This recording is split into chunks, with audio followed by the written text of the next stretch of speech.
اللغة العربية أو نحصل على علم اللغة العربية তো আরবি হচ্ছে কোরআন হাদিসের ভাষা। আর এটা বুঝতে গেলে আমাদের আরবি শিখতে হবে, এই জন্য আমরা সবাই আরবি শিখতে এসেছি। তো আমার কথা থেকে স্পষ্ট শোনা যাচ্ছে? জি, আচ্ছা। তো আমরা যে বইটা দিয়ে আরবি শিখবো সেটা হচ্ছে, তার নাম হচ্ছে দুরুসুল লুগাতিল আরবিয়াতি লিগাইরিন নাতিকিনা বিহা। এটি ডক্টর আব্দুর রহিম রাহিমাহুল্লাহ লিখেছেন। উনি একদম বিখ্যাত আরবিবিদ, আরবি ভাষাবিদ, খুবই প্রসিদ্ধ একজন ব্যক্তি আরব দেশে, তার অনেক যথেষ্ট পরিচিতি রয়েছেন। তো এটাই হচ্ছে সে বই। প্রথম নম্বর খণ্ড দিয়ে আমরা শুরু করবো ইনশাআল্লাহ আরবি শেখাটা। এখানে লেখা আছে দুরুসুল লুগাতিল আরবিয়াতি লিগাইরিন নাতিকিনা বিহা। লিগাইরিন নাতিকিন মানে হচ্ছে নাতিকুন, নাতকা থেকে আসছে, নাতকা, নাতকা ইয়ান্তিকু।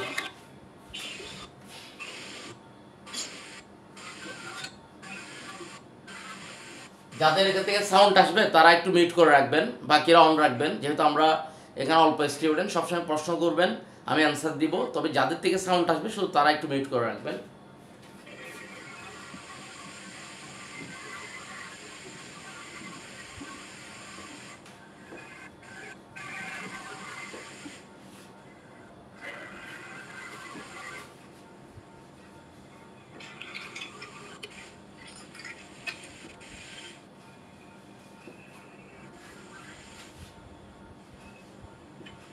তো আমি লিখছি দুরুসুল লুগাতিল আরবিয়াতি। দার্শনের বহুবচন হচ্ছে দুরুসুন। দার্শনের বহুবচন কি? দুরুসুন, পাঠসমূহ। দুরুসুন মানে হচ্ছে পাঠসমূহ। লুগাতিল আরবিয়াতি, আরবি ভাষার পাঠসমূহ। লিমানি জন্য, লিমানি জন্য, গয়রি মানে ব্যতীত, আর নাতিকিনা অর্থাৎ নন নেটিভ যেটাকে বলে। নাতিকুন মানে হচ্ছে নেটিভ, আর গয়রুন নাতিকিন মানে হচ্ছে নন নেটিভ, যেমন যিনি আরব নয়, নন আরব। বিহা মানে হচ্ছে এর দ্বারা, এই হা দিয়ে দুরুসগুলোকে বোঝানো হয়েছে। তো আমরা এই বই দিয়ে ইনশাল্লাহ আরবি শেখা শুরু করব। যারা আগে থেকে আরবি পড়তেছেন অনেকে আছেন, যারা বিশ্ববিদ্যালয়ে পড়তেছেন বা মাদ্রাসায় আছেন, আবার যারা একদম জেনারেল কখনো আরবি পড়েন নাই, সবার জন্য এই বইটা পারফেক্ট। এবং পৃথিবীর বিভিন্ন দেশে এই বই দিয়ে আরবি শেখানো হয়। ইউরোপের বিভিন্ন দেশে এটা দিয়ে আরবি শেখানো হচ্ছে আলহামদুলিল্লাহ, এবং তারা আরবিতে খুব ভালো করতেছে। তো বইটা মূলত 3 খণ্ডের। এটা প্রথম, তার হচ্ছে এটা 2 নম্বর খণ্ড, আর ফাইনাল এটা হচ্ছে 3 নম্বর খণ্ড। তো মদিনা ইউনিভার্সিটিতে পড়ানো হয় বইটি আরবি ভাষা শেখানোর জন্য আর কি। প্রথম সেমিস্টারে এটা পড়ায় 6 মাস। আরও কিছু বই থাকে, যেমন রাইটিং থাকে তাদের, আরও কয়েকটা বই থাকে বিভিন্ন ধরনের, তবে মূল বই হচ্ছে এটা। তারপরে সেমিস্টারে এটা পড়ানো হয় 6 মাস। দেন পরে 2 সেমিস্টারে 1 বছর এটা পড়ানো হয়। হ্যাঁ, এটাকে 2 ভাগ করা হয়েছে, 3 এবং 4, 3 এবং 4 নম্বর খণ্ড এটাকে নাম দেওয়া হয়েছে। তো এর পাশাপাশি তারা আরও কিছু কিতাব পড়ায়, যেমন কাসাসুন নাবিয়িন পড়ায়, কারণ এগুলোর পাশাপাশি কিছু কিতাব রাখছে আর কি। তবে মূল বই হচ্ছে এটা। এবং আপনি যদি এই বই নিয়ে, এই বইয়ের উপর এক্সপার্ট হন, তাহলে যে কোনো বই আপনি ইনশাল্লাহ অ্যানালাইসিস করতে পারবেন, কোরআন হাদিসের দিকেও যেতে পারবেন। এটা হচ্ছে মূলত একটা রোড। এখান থেকে আপনি যে কোনো শাখা প্রশাখায় প্রবেশ করতে পারবেন আরবি ভাষার। যেমন একজন মানুষ যদি সায়েন্স নেয় ক্লাস 9-10-এ, সে ইন্টারমিডিয়েট আর্টস কমার্সও যেতে পারে। ঠিক সেম হচ্ছে, এই বইটা ভালো মতো পড়লে আপনি আরবি ভাষার যে কোনো শাখাতে প্রবেশ করতে পারবেন। অনেকে আমাকে জিজ্ঞেস করে আলবাইন এদেক পড়াবেন কিনা। তো আমার কথা হচ্ছে এই বইগুলো ভালো মতো পড়লে ওটা কাউকে পড়াই দিতে হবে না, আপনি নিজেই পড়তে পারবেন। আচ্ছা, তারপর এখানে বিশেষ করে ক্লাসে কিছু স্টুডেন্ট হচ্ছেন মাদ্রাসায় পড়ছেন, বিশ্ববিদ্যালয়ে পড়েন, আর কিছু স্টুডেন্ট জেনারেল। তো আমি 2টা কনসেপ্ট মাথায় রেখে পড়াবো। আমার এখানে মূল কনসেপ্ট হচ্ছে আরবি টিচার বানানো, অর্থাৎ আমি স্টুডেন্ট বানানোর কনসেপ্টে এটা পড়াচ্ছি না। অ্যাকচুয়ালি কনসেপ্ট হচ্ছে টিচার বানানো, কারণ আমি যদি টিচার বানাইতে পারি এটা বেশি বেনিফিটেড হবো আমরা। স্টুডেন্টরা অনেক কিছু স্কিপ করে যায়, স্টুডেন্টরা সব শিখতে চায় না, কিন্তু একজন টিচারকে সব কিছু পড়তে হবে, সেই কনসেপ্টটা আমি পড়াবো। যিনি টিচার হতে চাচ্ছেন না তিনিও সেখান থেকে ফায়দা নিতে পারবেন। মূল টার্গেট হবে টিচার বানানো। যেহেতু এখানে জেনারেল আছেন আবার মাদ্রাসা আছেন, তাই আমি দুইভাবে মানে এক্সপ্লেনটা করব, কখনো বাংলায় রেফারেন্সে, ইংলিশ রেফারেন্সে, তারপর আরবি টার্মগুলো। যেমন আরবি যে টার্মগুলো আছে, যারা জেনারেল এদের জন্য একদম সম্পূর্ণ নতুন, যার কারণে এগুলো মনে রাখা অনেক সময় কঠিন হতে পারে। তো আমি তাদেরকে হয়তো এটা ইংলিশ টার্ম দিয়ে বোঝানোর চেষ্টা করবো এবং আরবি টার্মটাও বলে দিব। তাহলে যেহেতু মিক্স স্টুডেন্ট আছে, সেই কনসেপ্টে পড়াশোনাটা করতে হবে। আরেকটা বিষয় হচ্ছে আপনাকে রেগুলার পড়তে হবে। রেগুলার না পড়লে বিষয়গুলো মাথা থেকে ছুটে যাবে, মানে আপনি ভুলে যাওয়ার আগে রিভিশন দিতে হবে। আপনাকে কোনো পড়া ভুলে যাওয়ার পূর্বে রিভিশন দিতে হবে। ওয়ার্ডগুলো মুখস্থ রাখতে হবে, প্রতি চ্যাপ্টারের ওয়ার্ড মুখস্থ করে ফেলতে হবে, এটা চেষ্টা করতে হবে। এবং বহুবচন সহ, কারণ আরবিতে অ্যাডভান্স হওয়ার জন্য বহুবচন লাগবে। আরবিতে বহুবচন করার নিয়ম অনেক বেশি, যেটা অন্য অন্য ভাষার মধ্যে এরকম নাই। তাহলে আমরা আমাদের পাঠে চলে যাচ্ছি।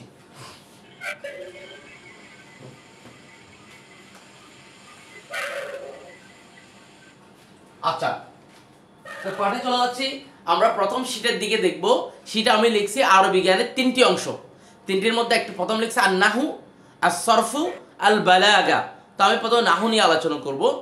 জাস্ট নাহুটা কি, নাহু আলোচনা করার আগে আমি একটা বাক্য লিখতেছি, একটু খেয়াল করি। আমি যেমন আমি বললাম যে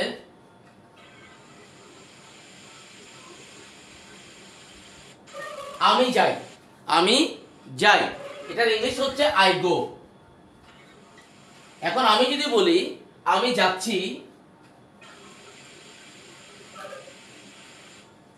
তখন এখানে ভাষাগত কনসেপ্ট চেঞ্জ হয়ে গেছে, যার কারণে ইংলিশেও চেঞ্জ হয়ে যাবে।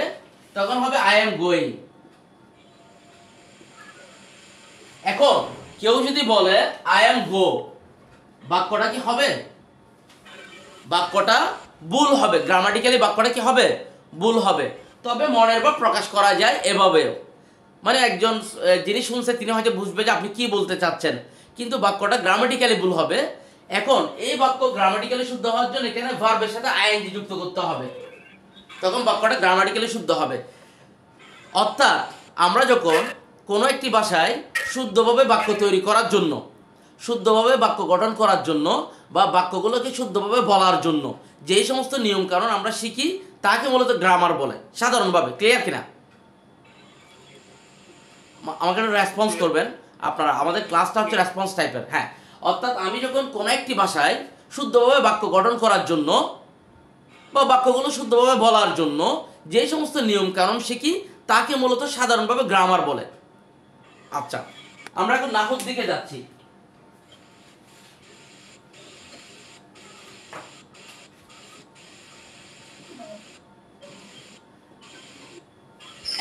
একটা সাউন্ড আসতেছে, শুধু উনি মিউট করে রাখেন।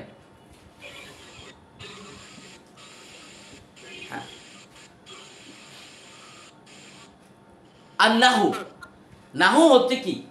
আমরা যারা আরবি নিয়ে পড়ছি এতদিন, আমরা পড়ছি হুয়াল ইলমুল লাযী ইউরাফু বিহি আহওয়াল ওয়া আওয়াখিরিল কালিমাত, অনেক পড়ছি।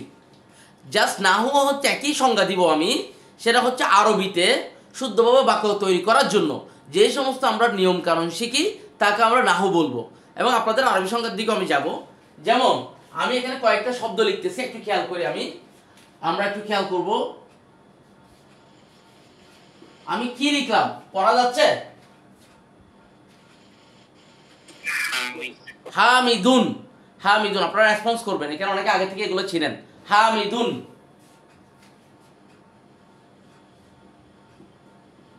তারপর আমি কি লিখলাম? বাইতুন, বাইতুন, রাইট। তারপর আমি কি লিখলাম?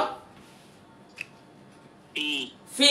এখানে আমি 3টা শব্দ লিখেছি, একটা হচ্ছে হামিদুন, একটা হচ্ছে বাইতুন, একটা হচ্ছে ফি। 3টা শব্দ। হামিদ মানে একজন ব্যক্তি, বাইতুন মানে একটি ঘর, আর ফি মানে ইন বা মধ্যে, যেটা ইংলিশে প্রিপোজিশন বলে, আর আরবিতে এটা হারফুজার বলে। এগুলো আমরা আস্তে আস্তে শিখবো। 3টা শব্দ, 3টা শব্দকে যদি আমি একটা বাক্য করতে চাই তাহলে আমি তার কমা দিয়ে লিখতে পারবো না, আমাকে একটা বাক্যে রূপ দিতে হবে। এখন সেই বাক্যটা আমি রূপ দিচ্ছি। যেমন আমি যদি বলি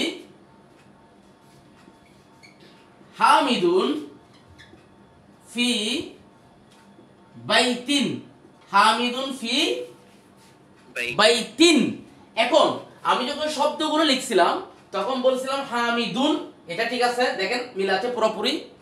ফিটা আমি মাঝখানে নিয়ে আসলাম, এবং বাইতুন ছিল, অর্থাৎ দুইটা, আমরা ফ্যাশ বলি না, দম্মা বলবো আরবিতে, দুইটা দম্মা ছিল, সেটা দুইটা কাসরা হয়ে গেছে, তাই না? দম্মাগুলো কি হয়ে গেছে? কাসরা বা জের, জের হয়ে গেছে। আমরা এগুলো আরবি নামগুলো শিখবো একটু পরে। এখন যদি আমি এখানে এই দুইটা কাসরা না দিয়ে যদি দুইটা দম্মা দিয়ে দিই, হামিদুন ফি বাইতুন, তাহলে বাক্যটা ঠিক ভুল হবে যেভাবে আমি বলেছিলাম আই এম গো। ক্লিয়ার কিনা? তাহলে আমাকে করতে হবে এখানে অবশ্যই আমাকে দুইটা কাসরা দিতে হবে, এবং কেন দিতে হবে সেটা আমরা আস্তে আস্তে শিখব। কারণ এটা হচ্ছে একটা প্রিপোজিশন বা হারফুজার। যেভাবে ইংরেজি প্রিপোজিশন নাউনের পূর্বে আসে, ঠিক হারফুজারও আরবিতে নাউন বা ইসমের পূর্বে আসে। এটা একটা নাউন, নাম। এই প্রিপোজিশন যখন কোন একটা নামের শুরুতে আসবে, সামনে আসবে, তখন সে এই নামকে কাসরা বিশিষ্ট করে দিবে। ক্লিয়ার কিনা? যেমন আমরা যখন কোরআন পড়ি কি বলি? ইন্না আনজালনাহু ফি, তারপর কি? লাইলাতি, ফি লাইলাতি। আসলে এটা তো লাইলাতু ছিল। ক্লিয়ার কিনা? তাহলে কোরআনে চেঞ্জ হয়ে গেছে ইন্না আনজালনাহু ফি লাইলাতিল কদরি। তাহলে লাইলাতি হইছে কেন? এখানে একটা ফি আছে বলে। ওকে, এগুলো আমরা আস্তে আস্তে শিখবো। তাহলে গ্রামার হচ্ছে বা নাহু হচ্ছে আরবিতে, নাহু যেটাকে বাংলায় ব্যাকরণ বলে, ইংলিশে গ্রামার বলে, সেটা হচ্ছে আরবিতে শুদ্ধ বাক্য তৈরি করার জন্য আমরা যে সমস্ত রুলস শিখবো তাকে আমরা নাহু বলবো। ঠিক আপনাদের যে আরবি সঙ্গে যারা মাদ্রাসায় পড়ছেন, আল আন্নাহু হুয়াল ইলমুল্লাযী ইউরাফু বিহি আহওয়ালু আওয়াখিরিল কালিমাত।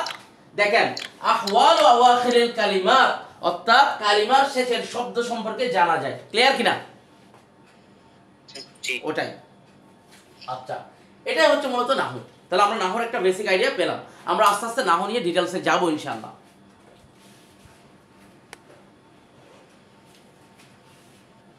তারপর হচ্ছে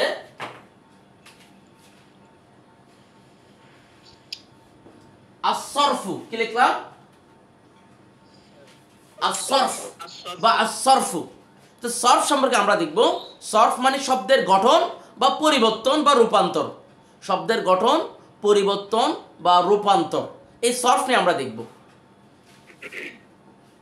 এই টার্মটা কিন্তু অন্য ভাষায়, আমি ইংরেজিতেও নাই। আসলে আরবিতে নাহু আলাদা, সরফ আলাদা। একসময় নাহু সরফকে একটা শাস্ত্র বলা হলো, কিন্তু পরবর্তীতে বিশেষজ্ঞরা নাহুকে আলাদা করছে এবং সরফকে আলাদা শাস্ত্র হিসেবে আইডেন্টিফাই করছে। কারণ সরফের ব্যাপকতাটা আরবিতে অনেক বিশাল। একসময় নাহু সরফ একসাথে ছিল, কিন্তু না, পরে দুইটা শাস্ত্রকে আলাদা করে ফেলা হয়েছে। আমরা কিন্তু এই বইয়ের মাধ্যমে দুইটা একসাথে শিখবো ইনশাআল্লাহ। আমরা একটু লক্ষ্য করি, আলিফ, বা, বা থেকে ইয়া, আরবিতে টোটাল 29টা হারফ আছে। কয়টি? 29টা। অর্থাৎ ইংলিশে যেটাকে লেটার বলে, বাংলাতে যেটাকে আমরা অক্ষর বলি, আরবিতে সেটাকে হারফুন বলে, হারফ। 29টা হারফের মধ্যে আমরা আলিফকে বাদ দিয়ে দিব। আলিফের কোনো কাজ আরবিতে নেই। দুইটা কাজ আছে, এটা আমরা আস্তে আস্তে শিখবো। এবং আলিফের কোনো অস্তিত্ব আরবিতে নেই, সেটা আমরা আস্তে আস্তে প্রমাণ করব। তাহলে আমাদের হারফ হবে 28টি। কয়টি? 28টি হারফ হবে। 28টি। বা থেকে এর মধ্যে 28টি হারফ। তো আরবরা যেটা করছে, আরবি গ্রামারবিদরা যেটা করছে, এই হারফ থেকে 28টি হারফের মধ্যে তারা 3টি হারফকে টেনে নেয়, বাছাই করে নেয় 3টি অক্ষরকে।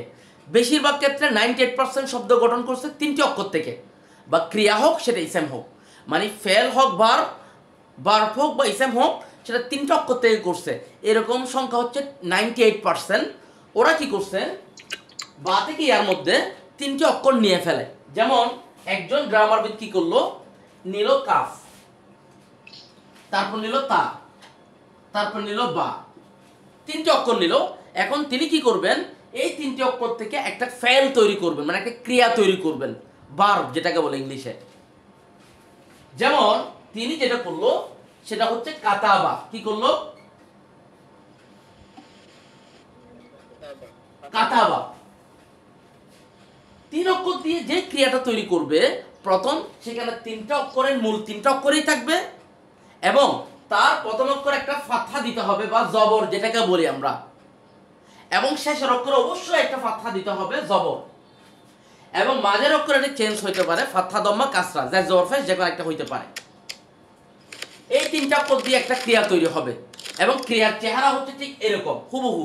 3টা অক্ষর থাকবে, প্রথম অক্ষরে জবর বা ফাতহা, শেষের অক্ষরে জবর বা ফাতহা থাকবে, এবং মাঝের অক্ষরে যে কোনো একটা হইতে পারে, ফাতহা, দম্মা, কাসরা। আমরা দেখব এই 3টা অক্ষর দিয়ে যে ক্রিয়াটা তৈরি হবে, সেই ক্রিয়াটা হচ্ছে অতীতকালে কোনো একজন পুরুষ কোনো একটি কাজ করেছে। এই 3টা অক্ষর দিয়ে যে ক্রিয়াটা তৈরি হবে, সেটার অর্থ হচ্ছে অতীতকালে, ফার্স্ট টেন্স, আগে কোন একজন পুরুষ কোন একটি কাজ করেছে। ওকে, এতটুকু আমরা বুঝি। এই কাতাবা একটা অতীতকালের ক্রিয়া হয়ে গেছে, যেটার অর্থ সে লিখেছে। এগুলো আমরা আস্তে আস্তে দেখব। আমার মূলত সর্ফটা বুঝাচ্ছি।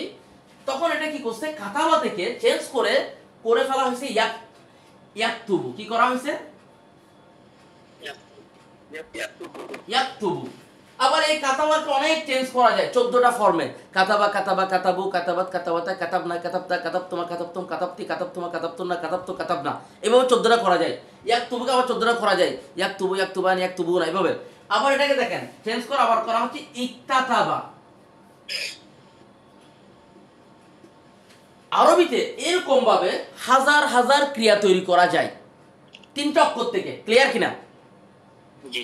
আচ্ছা, আবার হ্যাঁ, আবার দেখেন এখান থেকে যেটা করছে কিতাবুন। কি করছে? কিতাবুন মানে বই। এই 3টা অক্ষর থেকে আবার কিতাবুন হয়েছে। যদি এগুলো আমরা আস্তে আস্তে শিখবো কিতাবটা কোত্থেকে আসতেছে। আবার সেখান থেকে হয়ে গেছে মাকতাবুন, টেবিল বা অফিস।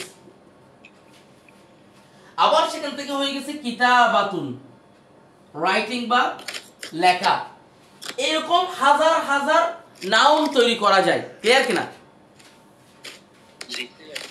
এই যে 3টা অক্ষর ছিল মূল শব্দ, রুট, সেই 3টা অক্ষর থেকে এরকম হাজার হাজার ক্রিয়া তৈরি করা যায়, হাজার হাজার ইসেম তৈরি করা যায়, এবং প্রত্যেকটা শব্দের অর্থ ভিন্ন হয়ে যায়। ক্লিয়ার কিনা? এটাকে বলা হয় সর্ফ। কি বলেন? সর্ফ। আচ্ছা, যদিও অনেকে অনেকভাবে সর্ফের নিয়ম পড়ে আসছেন, তবে সর্ফ মানে অনেকে মনে করেন শুধু ক্রিয়ার পরিবর্তন না, ইসেমেরও হয়। এবং সর্ফের এটাও খুব গ্রহণযোগ্য একটা সংজ্ঞা, এবং এটা খুবই মনে রাখার জন্য সবচেয়ে ইজি ওয়ে সর্ফের।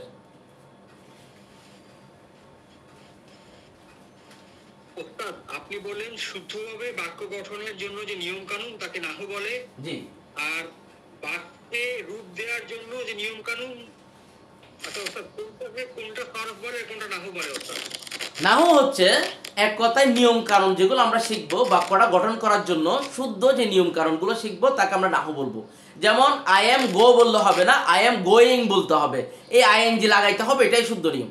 ঠিক হামিদুন ফি বাইতুন বললে হবে না, হামিদুন ফি বাইতিন বলতে হবে। ক্লিয়ার কিনা? জি। এটাই নাহু। আর সর্ফ হচ্ছে শব্দগুলোর অর্থ যে চেঞ্জ হয়ে যায়। যেমন 3টা শব্দ ছিল, 3টা অক্ষর ছিল আপনার কাছে, কাফ তা বা। এই 3টা অক্ষর দিয়ে আপনি কি করছেন, কয়েকশো ক্রিয়া বানাই ফেলতে পারতেছেন, এবং ক্রিয়াগুলোর অর্থ হয় ভিন্ন ভিন্ন। ওকে, আবার এই 3টা অক্ষর দিয়ে আপনি অনেকগুলো ইসম বা নাউন গঠন করতেছেন, যেগুলোর অর্থ হয় ভিন্ন ভিন্ন, কিন্তু আপনার কাছে অক্ষর ছিল 3টা। কয়টা ছিল? 3টা। বাট আপনি 3টা অক্ষর থেকে হাজার হাজার শব্দ তৈরি করতে পারতেছেন, এবং যেগুলোর অর্থ কিন্তু একই হচ্ছে না, এক একটা অর্থ নিচ্ছে। এটাকে আমরা সর্ফ বলতেছি। ক্লিয়ার কিনা? জি।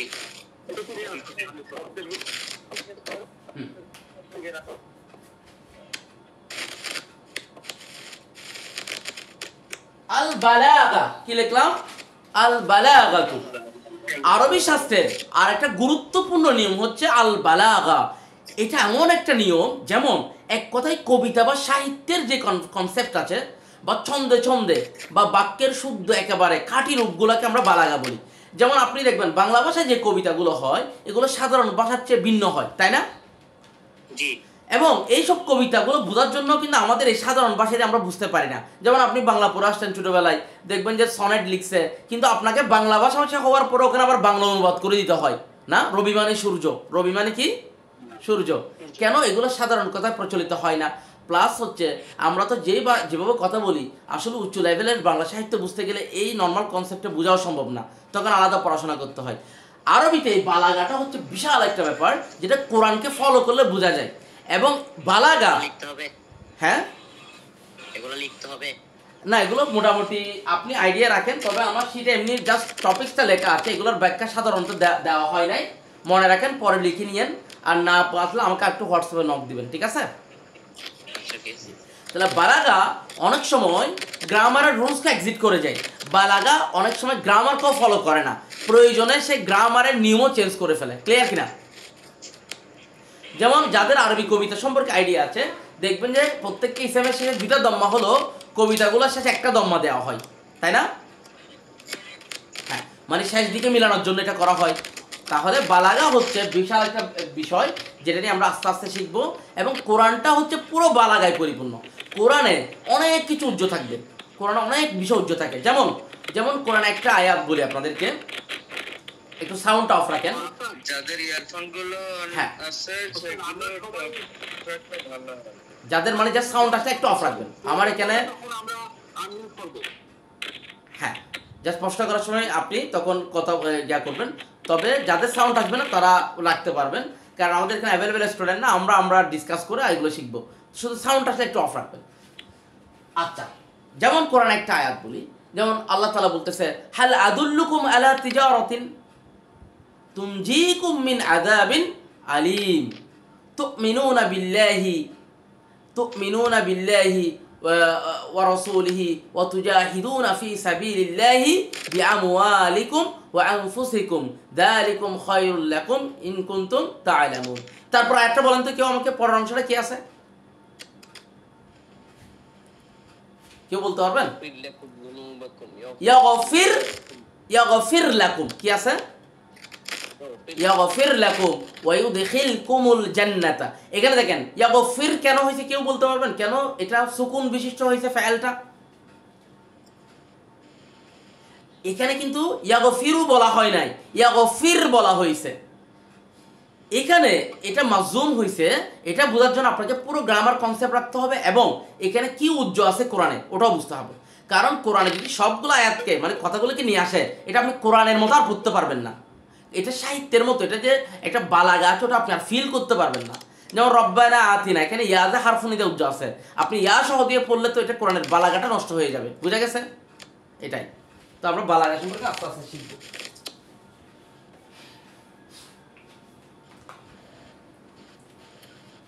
এখন আমরা দেখব হুরুফুল আরবিয়াতি।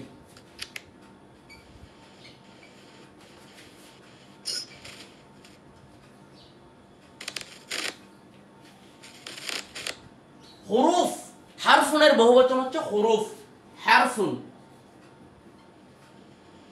হারফুনের বহুবচন হচ্ছে হুরুফুন, এটার আরেকটা বহুবচন আছে আহরুফুন, আরেকটা বহুবচন হচ্ছে কি আহরুফুন।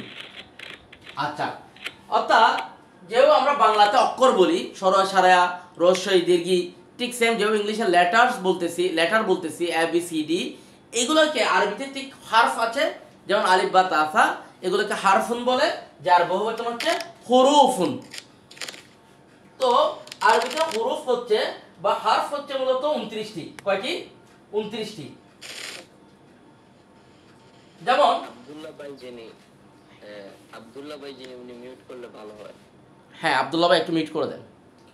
তো আরবিতে হারফুন হচ্ছে 29টি। তা আলিফ বা তাসা সবাই জানে। আচ্ছা, 29টির মধ্যে 28টিতে সাউন্ড আছে, 28টিতে কি আছে? সাউন্ড আছে। একটিতে সাউন্ড নাই, সেটা হচ্ছে আলিফ। অর্থাৎ 28টিতে সাউন্ড আছে, আলিফের কোনো সাউন্ড নাই। এই 28টিকে বলা হয় কনসোনেন্ট, আর আলিফটা বাওয়াল সাইন হিসেবে ইউজ হয়। বিভিন্ন জায়গায় উচ্চারণের সুবিধার জন্য আমরা আলিফটাকে নিয়ে আসবো। তার মানে 28টি সাউন্ড আছে, আলিফের কোনো সাউন্ড নেই। আলিফ দুইটা কাজে ব্যবহার হয়। একটা হচ্ছে আলিফ ব্যবহার হয় হামজাকে বহন করার জন্য,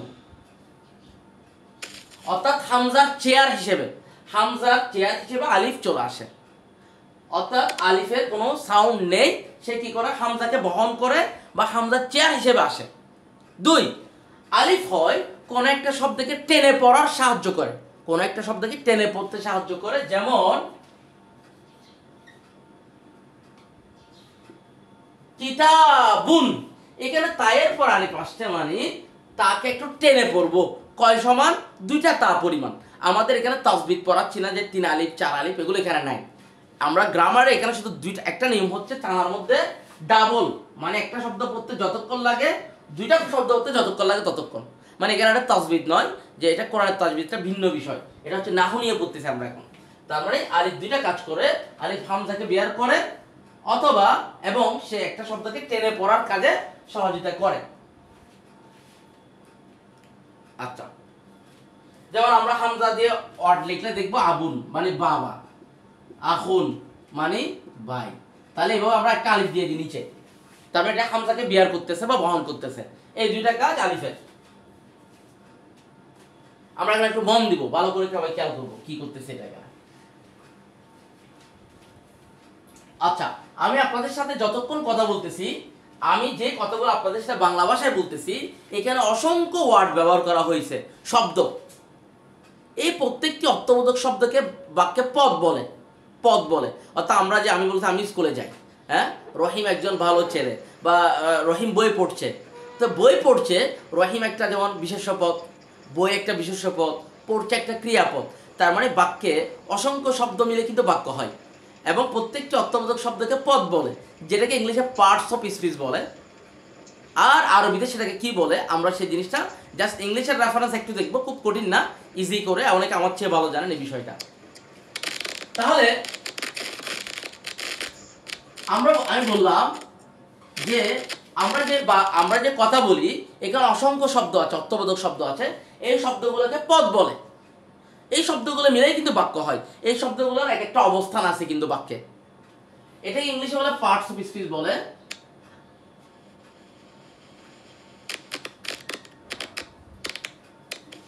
আর এটা, হ্যাঁ, একটু সাউন্ড আসলে অমিট করা। আর আরবিতে এটাকে বলা হয় কালিমা। কি বলে? কালিমা, কালিমাতুন। তার মানে কালিমা, কালিমা শব্দের অর্থ শব্দ, আবার কালিমা মানে পদ। তার মানে ইংলিশে এটাকে পার্টস অফ স্পিচ বলে, আরবিতে বলা হয় কালিমা। তো আমরা জানি ইংলিশে পার্টস অফ স্পিচ কিন্তু 8 প্রকার, 8 প্রকার, কিন্তু আরবিতে কালিমা কিন্তু 3 প্রকার। তো আমরা ইংলিশটা একটু দেখবো, তো ইংলিশের সাথে একটু আরবিটাকে অ্যাডজাস্ট করে দিব, তাহলে আমাদের জন্য বেশি সুবিধা হবে। যেমন ইংলিশে প্রথম যে পার্টস অফ স্পিচ সেটা হচ্ছে নাউন। নাউন মানে হচ্ছে নাম, কোনো কিছুর নামকে নাউন বলে। যে কোনো কিছুর নামকে কিন্তু আমরা নাউন বলি। যেমন মোহাম্মদ, হামিদ, আব্বাস, কলম, খাতা, বই, চেয়ার, টেবিল, রাস্তা, হাসপাতাল, এই সব কিছু হচ্ছে নাউন। আর আরবিতে সেটাকে বলা হয় ইসমুন। যেমন আমি এখানে বললাম হামিদ, পেন ইত্যাদি, তাহলে আরবিতে সেটাকে বলা হয় ইসমুন। ইসমুন নাউন। 2 প্রনাউন। আপনি বললেন হামিদ একজন ছাত্র এবং সে প্রতিদিন বিদ্যালয়ে যায়, পরে কিন্তু আর হামিদ বলেন নাই, কারণ হামিদ, এটা বারবার বলার দরকার নাই, হামিদের পরিবর্তে বললাম সে প্রতিদিন বিদ্যালয়ে যায়। এখানে নামের পরিবর্তে সে কথাটি ব্যবহার করা হয়েছে। তো নামের পরিবর্তে পরিচয় আবার কথা বলার জন্য যে সে, তারা, এই শব্দগুলো যে ইউজ করি, এগুলোকে প্রনাউন বলে। যেমন ইংলিশে সেগুলোকে বলা হয় হি, শি, দে, এগুলা। এটার আরবি হচ্ছে দমির। আস্তে আস্তে শিখবো, এগুলো এখন মুখস্থ করে ফেলতে হবে এমন না, মানে টার্মগুলো যাদের জন্য নতুন, এগুলো প্রতি ক্লাস আলোচনা হবে।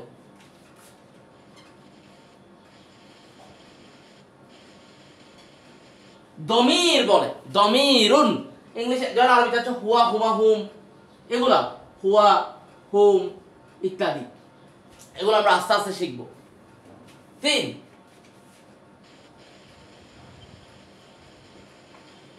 অ্যাডজেক্টিভ। অ্যাডজেক্টিভ মানে হচ্ছে গুণ। যেমন লম্বা, খাটো, সুন্দর, এই সমস্ত গুণগুলা বুঝায়, এটাকে অ্যাডজেক্টিভ বলে। যেমন বিউটিফুল বলতে পারি, সুন্দর। তো এটাকে আরবিতে বলে, আরবিতে এগুলো আমরা আস্তে আস্তে শিখবো, নাত বা সিফাত। এগুলো আপনাদের এমনি মুখস্থ হয়ে যাবে, প্রতি ক্লাসে এগুলো আসবে সামনে, মুখস্থ হয়ে যাবে ইনশাআল্লাহ। নাতুন বা সিফাতুন। তো বিউটিফুল যেমন জামিলুন হইতে পারে, একটা উদাহরণ, জামিল, সুন্দর।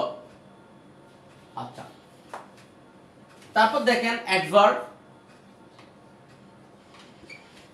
অ্যাডভার্ব আমি আরবিটা বুঝাচ্ছি, আরবিটা আমরা পড়বো, কারণ অ্যাডভার্বের ইংলিশ এবং আরবির মধ্যে কিছুটা পার্থক্য আছে, তবে কিছু জায়গায় মিল আছে। স্থান বা সময় বুঝায়, স্থান বা সময় বুঝালে এটাকে অ্যাডভার্ব বলি। যেমন ইন ফ্রন্ট অফ, সামনে। আরবিতে এটাকে বলা হয় জরফুন, জরফ। তো ইনশাআল্লাহ আস্তে আস্তে শিখবো জরফ কয় প্রকার, এগুলো দেখবো আস্তে আস্তে। যেমন আমা, আমা, সামনে, এগুলো আস্তে আস্তে দেখবো। 5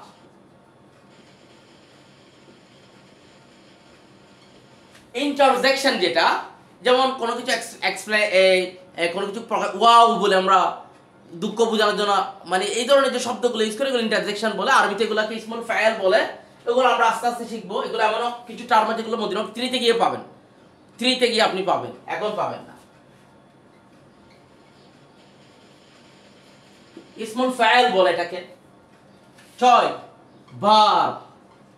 তো ভার্ব তো আমরা জানি কোনো কিছু করার ক্ষেত্রে, মানে করা, ধরা, মারা, যাওয়া, খাওয়া, ঘুমানো, চিন্তা করা, স্বপ্ন দেখা, এই প্রত্যেকটা কিছুকে ক্রিয়া বলে, কাজ করা বুঝায় এক কথায়, ওইটা ভার্ব বলে। আরবিতে বলে ফাইল। আরবিতে কি বলে? ফাইলুন। যেমন যাহাবা, কাতাবা ইত্যাদি।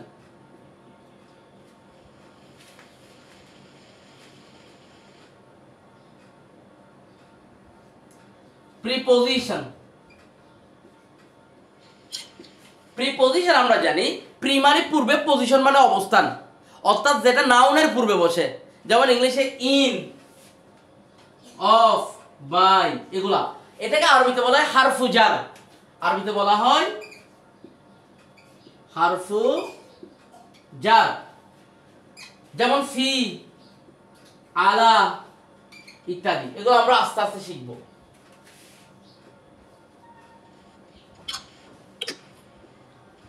আরেকটা হচ্ছে কনজাংশন। কনজাংশন যেটাকে অব্যয়, যা আপনি দুইটা বাক্যকে যুক্ত করবেন। যেমন আপনি বলছেন এটি একটি মসজিদ, দাঁড়ি, এটি একটি ঘর, দাঁড়ি। তো আপনি বললেন যে না আমি দুইটা বাক্যকে একটা করব, তো বলবেন এটি একটি মসজিদ এবং এটি একটি ঘর। এই এবং দিয়ে যে আপনি দুইটা বাক্যকে যুক্ত করছেন, ইংলিশে এটাকে কনজাংশন বলে। অ্যান্ড, এগুলা যেমন অ্যান্ড। আর এটা আরবিতে থেকে বলা হয় হারফু আত। এগুলো আমরা শিখবো। যেমন ওয়াও, ওয়াও মানে এবং, ফা, সুম্মা, এগুলো কোরআনে ব্যবহার হয়েছে। এগুলো আমরা আস্তে আস্তে শিখবো। এখন আমরা ইংলিশ তো 8টা দেখলাম, noun, pronoun, adjective, adverb, interjection, verb, preposition, conjunction. কিন্তু আরবিতে তো কালিমা পড়ছে 3টা, মানে পার্টস অফ স্পিচ আরবিতে কয়টা পড়লাম? 3টা। তাহলে আমরা বলবো noun, pronoun, adjective, adverb, interjection সবগুলো হচ্ছে ইসম। সবগুলো কি ইসম বলবো। অর্থাৎ noun, pronoun, adjective, adverb, interjection, এই সবগুলোকে আমরা ইসম বলবো আরবিতে। আর ভার্ব তো ভার্ব, এটাকে আমরা ফাইল বলবো, ফাইল। তাহলে ফাইল পাইলাম। আর এই দুটাকে বলবো হারফ। কি বলবো? হারফুন, পার্টিকেল বা অব্যয়। তাহলে আরবিতে কালিমা 3 প্রকার, ইসমুন, ফাইলুন, হারফুন। ফাহিমতুম? বুঝছেন নি সবাই? জবাব দিবেন। যাদের সাউন্ড নেই তারা তো জবাব দিবেন, যাদের শুধু মাইক্রোফোনের সাউন্ড আছে তারা নিজে নিজে জবাব দিবেন। মানে আপনি মনে করেন আপনি আমাকে জবাব দিচ্ছেন, যাদের আওয়াজ নাই আশেপাশে তারা যেন জবাব দেন। আচ্ছা, তাহলে ইসমুন, ফাইলুন, হারফুন। আমরা আরবিতে পার্টস অফ স্পিচ পাইলাম 3টা, ইসমুন, ফাইলুন, হারফুন।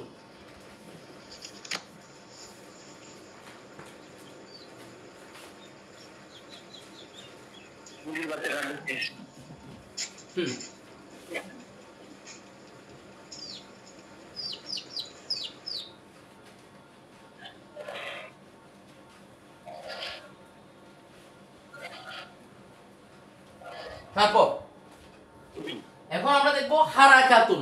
হারাকা,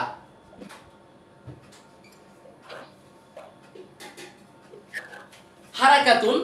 হারাকাতুন মানে হচ্ছে আমরা সারা জীবন পড়ছি আর কি ছোটবেলায়, জায়েদ জবর পেশকে হারাকা বলে, জায়েদ জবর পেশকে হরকত বলে পড়ছি, জায়েদ জবর পেশকে হরকত বলে।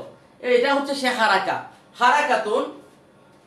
আরেকটা জিনিস মনে রাখবেন, কোন ইসমের শেষে হারাকাতুন শব্দটা একটা ইসম আর কি, মানে হরকত একটা ইসামি। হ্যাঁ, কোন ইসমের শেষে যদি গোলতা থাকে, এটা কি তা? গোলতা। গোলতা থাকলে সেই ইসমকে সহজে কিভাবে বহুবচন করব, এটা একটা টেকনিক।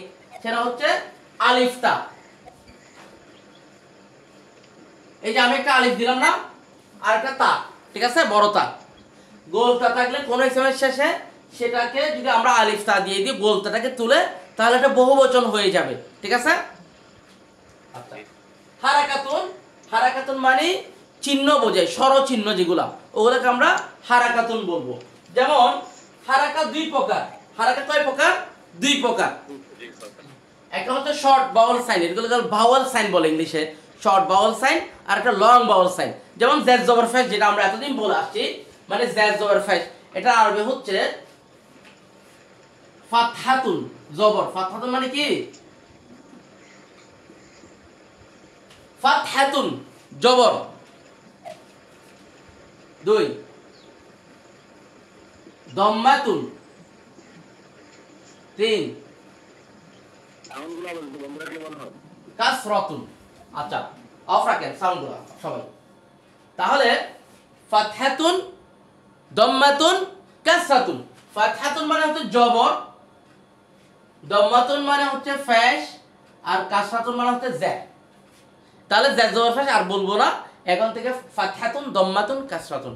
আপনি এগুলো অবশ্যই মুখস্থ রাখবেন, কারণ অনেক সময় ক্লাস আমি দম্মা বলবো, তো প্রশ্ন হয় যে দম্মা কি, তো একটু মুখস্থ রাখার চেষ্টা করবেন, তবে আস্তে আস্তে ইনশাল্লাহ হয়ে যাবে, ক্লাসে হয়ে যাবে, তো বাসায় একটু পড়লে এগুলো আরো হয়ে যাবে। তাহলে এগুলোকে বলা হচ্ছে শর্ট বাউল সাইন, মানে এগুলোর কোনো টানাটানি নাই, টানা যাবে না, এখানে কোনো টান নেই। যেমন বা আমি যদি বলি দানের উপর ফাতহা, দম্মা কাসরা, তাহলে দাদুদি কি পড়বো? দাদুদি, কারণ এখানে কোনো টান দেওয়া নেই, কোনো সিস্টেম নেই, এই জন্য এগুলোকে বলা হয় শর্ট বাউল সাইন।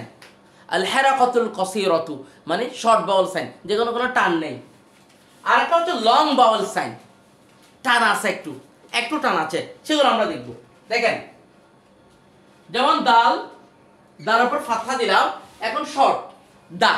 যদি এরপরে যদি আমরা একটু ওয়াও সুকুন দিয়ে দিই, না সরি, এরপরে যেটা আলিফ দিয়ে দিই, খালি আলিফ বলে আর কি, খালি মানে কোনো শব্দ নেই, সুকুন আছে আর কি একটা, তখন হবে দুইটা দাল, দাল প্লাস দাল, যতক্ষণ সময় লাগে দা, দা একটু টানতে হবে, ক্লিয়ার কিনা? জি জি। তাহলে আমরা এই দুইটাকে বলতেছি লং বাউল সাইন। এই আরবিটা আমাদের গ্রামের এতটুকু, এর বেশি নাই, না হতে এর বেশি কোনো টান বা কিছুই নাই। আচ্ছা, তাহলে একটা পাইলাম লং বাউল সাইন। দুই, যদি কোনো হারফের উপর আমার দম্মা থাকে, তারপর যদি ওয়াও সুকুন আসে, তাহলে দুইটা দাল, দু, তাহলে এটাকে বলতেছি আমরা লং বাউল সাইন। যদি কাসরা থাকে এবং তারপরে ইয়াও সুকুন হয়, তাহলে হবে দি, মানে দুইটা দাল, দা, দু, দি, এটাকে আমরা বলছি লং বাউল সাইন। ওকে, জি এটাই। তাহলে হারাকা পড়লাম দুই ধরনের, শর্ট বাউল সাইন, লং বাউল সাইন। শর্ট হারাকা, দীর্ঘ হারাকা, রস্য বা দীর্ঘ। তাহলে একটু যেটাতে কোনো টান নেই, দাদু দি, ফাত্তা দম্মা কাসরা থাকলে কোনো টান নেই, তবে ফাত্তার পরে আলিফ সুকুন, দম্মার পরে ওয়াও সুকুন এবং কাসরার পরে ইয়া সুকুন হলে একটু টানতে হবে, ওটাই। তারপর আসেন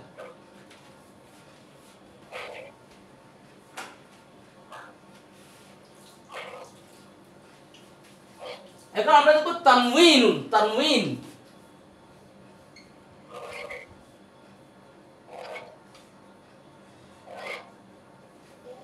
ছোটবেলায় পড়ে আসছিলাম, দুই জবর দুই জের দুই ফেসকে তানবিন বলে। আচ্ছা, এটা আসলে তানউইনুন, তানউইনুন। তো ছোটবেলায় আমরা আগে পড়ছি দুই জবর দুই জের দুই ফেসকে তানবিন বলে।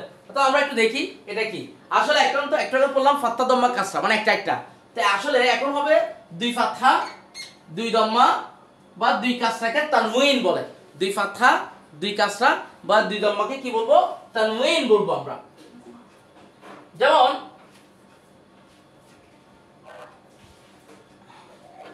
কলামুন, কলামুন মানে একটি কলম, কলামুন মানে কি? একটি কলম। তো এখন যে নিয়মটা বলবো এগুলো অবশ্যই সামনে পাবেন, জাস্ট একটা কারণে বলতেছি, মনে না থাকলেও অসুবিধা নাই।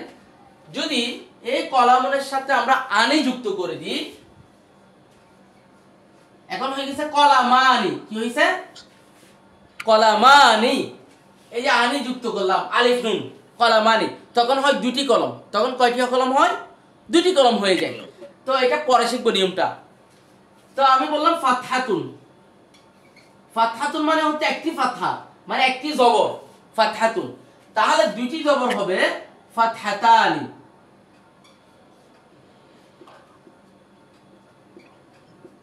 তাহলে আমরা যে দুই জবর বলছি মানে দুইটি ফাতহা, এটা আরবি হচ্ছে ফাতহাতানি। তাহলে দুইটি দম্মার আরবি হবে দম্মাতানি, দুইটি কাসরার আরবি হবে কাসরাতানি। ইনশাআল্লাহ এগুলা এই বইয়ে হয়তো আরো অনেকগুলো চ্যাপ্টার পরে পাবেন যে কিভাবে এই গঠনটা হয়। আচ্ছা, এই তানবিন মানে কি আসলে? তানবিন মানে হচ্ছে যেমন বাইতুন, বাইতুন এখানে একটা নুন সুকুন আছে জাস্ট, বাই টু প্লাস নুন সুকুন, ক্লিয়ার কিনা? জি বাইতুন জাস্ট একটা নুন সুকুন, নুনের উপর একটা সাকিন থাকবে, এটাই হচ্ছে তানবিন। কিন্তু এটাকে আমরা দুইটা দম্মা ফাত্তা কাসরা দিয়ে আমরা এক্সপ্লেন করি। তবে আরেকটা জিনিস, যেমন বাইতুন, বাইতিন, বাইতান, তবে কোন ইসেমের নাউনের শেষে যদি শেষের হারফে যদি দুইটা ফাতহা দেন, মানে তানবিনের মধ্যে দুইটা ফাতহা দেন, তখন অবশ্যই একটা আলিফ দিতে হবে। এই আলিফের কোনো উচ্চারণ নেই, কিন্তু এটা দিতে হবে, এটাই নিয়ম। এবং কোরআনে দেখবেন যে এই আলিফটা থাকে। দুইটা ক্ষেত্রে দিতে হয় না, ওটা আমরা দেখাবো, কিন্তু বাইতান হবে একটা আলিফ দিতে হবে, ক্লিয়ার কিনা? জি যেমন কলামান, তখন দুইটা ফাতহা দিলে, তানবিন দিলে এখানে একটা আলিফ দিতে হবে। শুধু ফাতহার ক্ষেত্রে, দুই ফাতহার ক্ষেত্রে এটা হবে। জি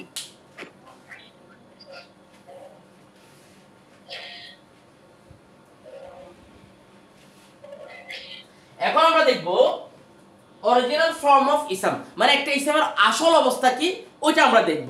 একটা ইসমের আসল অবস্থা কি ওটা দেখব। যেমন আমি একটা ইসম লিখতেছি,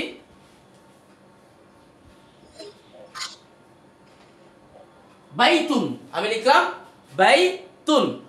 আমাদের মনে রাখতে হবে যে কোনো একটা আরবি ইসম যখন সে দুনিয়াতে আসে, যখন সে মানুষের মুখ থেকে উৎপত্তি হয়, তখন সে দুইটা দম্মা নিয়ে আসে। কয়টা দম্মা? দুইটা দম্মা নিয়ে আসে। যেমন বাইতুন, যেমন কলামুন।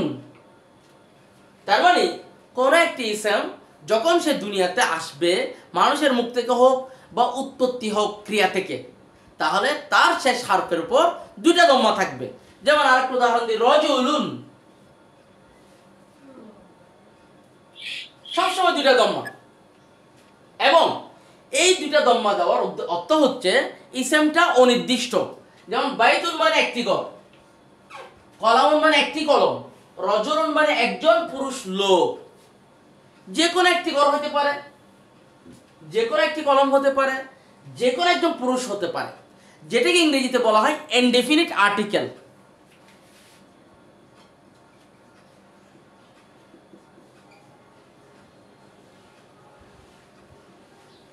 ইনডেফিনিট আর্টিকেল ইংলিশে আমরা লিখি এ ফ্যান, একটি কলম, এ ম্যান, একজন পুরুষ লোক বা মানুষ। এটাই হচ্ছে ঠিক এই জিনিসটা যেটা আরবিতে একটা ইসম যখন দুনিয়াতে আসতেছে বা গঠন হচ্ছে, সে দুইটা দম্মা নিবে এবং সেই ইসমটা হবে অনির্দিষ্ট। এই অনির্দিষ্টর আরবি হচ্ছে কি? নাকিরা। আরবিতে বলা হয় নাকিরাতুন। এই টার্মটা অনেকের কাছে নতুন মনে হতে পারে, কিন্তু ইনডেফিনিট আর্টিকেল বললে সবাই পারি, কারণ ছোট থেকে আমাদের ইংলিশের সাথে অভ্যস্ততা আছে, যেটা আরবির সাথে হয় নাই। ইনশাআল্লাহ আমাদের নেক্সট জেনারেশন যেন এইটা থেকে বঞ্চিত না হয়, আমরা সেজন্য সবাই আরবি শিখবো। তাহলে ইনডেফিনিট আর্টিকেলকে বলা হয় আরবিতে নাকিরাতুন। আরবিতে বলা হয় নাকিরাতুন। এই টার্মটা মুখস্থ করে ফেলতে হবে, চেষ্টা করতে হবে। তাহলে মানে আমি বাইতুন মানে বলবো একটি ঘর, যে কোনো একটি ঘর। কলামুন মানে বলবো একটি কলম, যে কোনো একটি কলম। রজুলুন মানে বলবো একজন পুরুষ লোক, যে কোনো একটি পুরুষ লোক। মসজিদুন মানে বলবো একটি মসজিদ, যে কোনো একটি মসজিদ।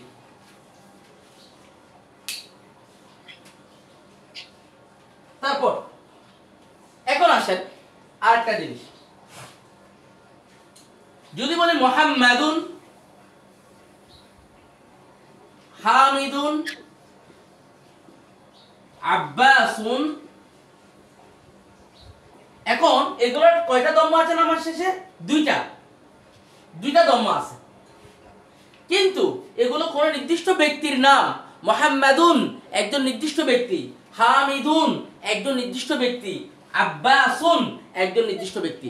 যদি কোনো মানুষের নাম হয়, নির্দিষ্ট ব্যক্তির নাম হয়, সেক্ষেত্রে দুইটা দম্মা থাকলেও ওই ব্যক্তিরা অনির্দিষ্ট হবে না, নির্দিষ্ট হবে। ক্লিয়ার কিনা?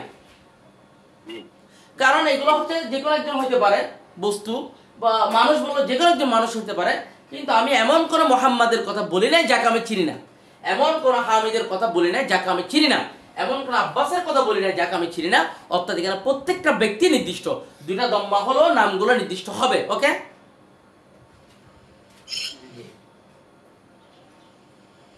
তাহলে নির্দিষ্ট আরবি যেটাকে আমরা ডেফিনিট আর্টিকেল বলি ইংলিশে, সেটা আরবিতে বলবো, ইংলিশে বলে ডেফিনিট আর্টিকেল, ডেফিনিট বলি, আরবিতে হবে মারিফাতুন। মারিফাতুন। আস্তে আস্তে টার্মগুলো মুখস্থ করার চেষ্টা করতে হবে। টার্ম কি সবার দরকার এই টার্মগুলো? না, যারা টিচিং এ বেশি কাজ ফোকাস করে তাদের অবশ্যই লাগবে, তবে শিখে ফেললে তো ভালো। আপনি টার্ম ছাড়াও মনে রাখতে পারবেন, কিন্তু শিখলে নিজের লাভ, এটাই হচ্ছে কথা। মারিফাত।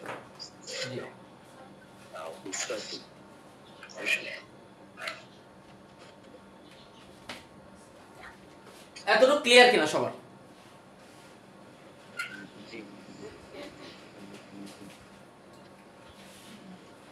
এখন আমরা দেখব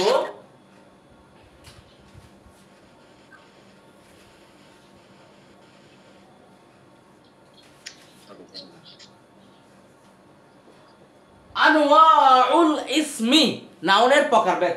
এই আনওয়াউন হচ্ছে নাউনের বহুবচন, নাউন।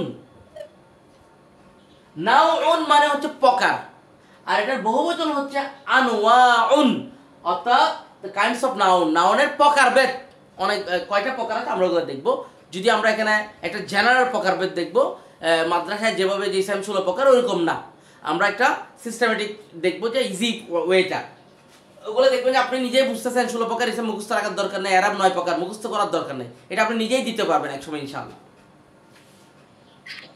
আচ্ছা, যদি বলি অ্যাকর্ডিং টু জেন্ডার, অর্থাৎ লিঙ্গ অনুসারে ইসলাম 2 প্রকার।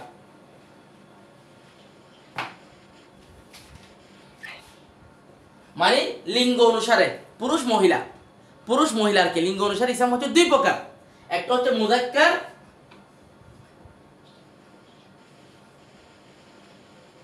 মুযাক্কার মানে হচ্ছে মাসকুলিন, যেটাকে আমরা বলি মাসকুলিন মানে পুরুষবাচক। আরেকটা হচ্ছে মুয়ান্নাস,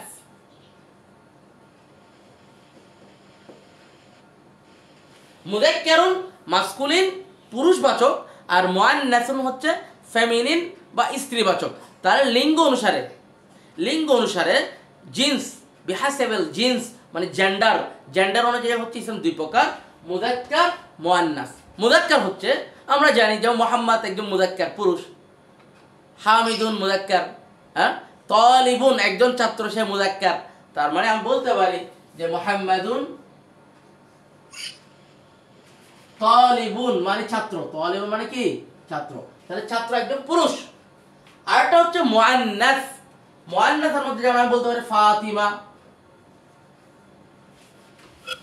তালিবাতুন একজন ছাত্রী, এগুলো হচ্ছে মুয়ান্নাস। তাহলে অ্যাকর্ডিং টু জিন্স অর্থাৎ জেন্ডার অনুযায়ী ইসলাম হচ্ছে 2 প্রকার, একটা হচ্ছে মুযাক্কার আর একটা হচ্ছে মুয়ান্নাস। 2 অ্যাকর্ডিং টু নাম্বার, সংখ্যা অনুযায়ী বা বচন, আমরা যেটাকে বচন বলি, সংখ্যা বা আদাদ বা বচন অনুযায়ী ইসলাম 3 প্রকার আরবিতে। 1 মুফরাদ, মুফরাদ অনেকে ওয়াহিদ বলে মানে এক বচন, মুফরাদুন এক বচন, যেমন কলামুন একটি কলম এক বচন, তালিবুন দিতে পারে, আবার আগের एग्जांपलটা এখানে আনতে পারি আমি, একজন ছাত্র। 2 মুসান্না বা তাসনিয়াও বলে অনেকে, মুসান্না বা তাসনিয়া, এগুলো গঠনগুলো প্রত্যেক আসতে আপনারা গ্রামার শিখলে নিজে বুঝবেন কেন মুসান্না কেন তাসনিয়া। মুসান্না কি ইসমে মাফউল, তাসনিয়া কি মাসদার, জাস্ট এই টেন্সগুলো আস্তে আস্তে বুঝবেন ইনশাআল্লাহ।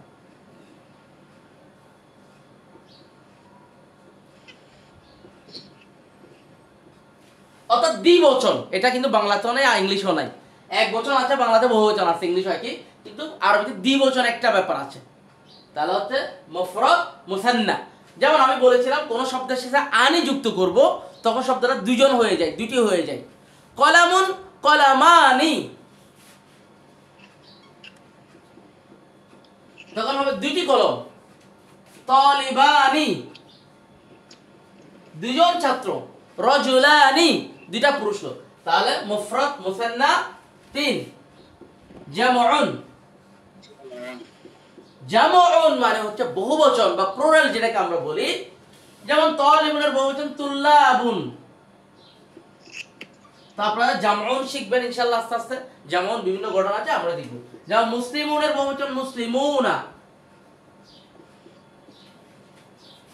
তাহলে আমরা লিঙ্গ অনুসারে ইসম পেলাম দুই প্রকার, মুযাক্কার মুআন্নাস, এবং আদাত অনুসারে মানে বচন। বচন মানে আরবি যেটাকে বলে আদাত বলে। আদাত, আদাদুন, আদাত। মুফরাদ মুসান্না জামউন, মুফরাদ মুসান্না জামউন, পাঁচটা দেখলাম। তারপর আরেকটা হচ্ছে অ্যাকর্ডিং টু ব্রিলিয়ান্টলি, বুদ্ধিদীপ্তিভাবে, বুদ্ধিদীপ্তিভাবে, বুদ্ধি আছে নাকি নাই, ওইভাবে ইসম দুই প্রকার। এক আকিল, দুই গায়রু আকিল।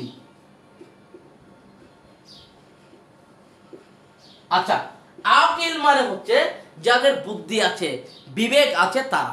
তো এক কথায় আকিল হচ্ছে মানুষ, জিন, ফেরেশতা। এখন জিন ফেরেশতা তো দেখা যাচ্ছে না, তাই মানুষকে ধরে রাখেন, তাহলে মনে রাখে ইজি হবে। মানুষ হচ্ছে আকিল।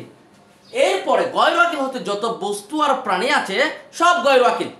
এখন আপনি বলতে পারেন যেমন কুকুর, বিড়াল, গরু, ছাগল, এদের তো বুদ্ধি আছে নাকি নাই? বাট যে বুদ্ধি আছে, যেমন একটা গাভী বা গরুকে চিন্তা করতে পারে অমুক সাহেবের ক্ষেত খাবো আর অমুক সাহেবের ক্ষেত খাবো না, ওই ইনসাফ কি করতে পারে? না। তার মানে ওদের ওই বুদ্ধি আছে যেটা চলার মতো যতটুকু গোটা, বাট আমাদের মতো সমাজ ইনসাফ করতে পারবে না, সে ন্যায্য বিচার করার মতো কোনো ক্যাপাবিলিটি তার নাই। সেজন্য মানুষ হচ্ছে আকিল। মানুষের সাথে জিন ফেরেশতা মনে রাখেন, যেহেতু এগুলো ইউজ হয় না, জিন ফেরেশতা দরকার হয় না তেমন। আর গয়রু আকিল হচ্ছে এর বাইরে যত বস্তু আর প্রাণী আছে সবগুলো হচ্ছে গয়রু আকিল। তারপর অ্যাকর্ডিং টু আর্টিকেল, যেটা আমরা পড়ছি, নির্দিষ্ট আর অনির্দিষ্ট ইসম দুই প্রকার। এক নাকিরা, নাকিরা মানে আমরা পড়লাম অনির্দিষ্ট। যেমন বাইতুন একটি ঘর, কলামুন যে কোনো একটি কলম, রাজুলুন যে কোনো একজন পুরুষ লোক, এগুলো বলে নাকিরা বা অনির্দিষ্ট। যেমন কলামুন, তালিবুন যে কোনো একজন ছাত্র। দুই আর একটা হচ্ছে মারিফা, নির্দিষ্ট। মারিফার মধ্যে একটা পড়াইছে যে মানুষের নামগুলো অবশ্যই নির্দিষ্ট হয়, মুহাম্মাদুন, হামিদুন, আব্বাসুন। মারিফার আরেকটা ব্যাপার, যদি আমরা এটা 3 নম্বর অধ্যায়ে গিয়ে আবার পড়বো ইনশাআল্লাহ, মদিনা বুকে এগুলো রিপিট হবে।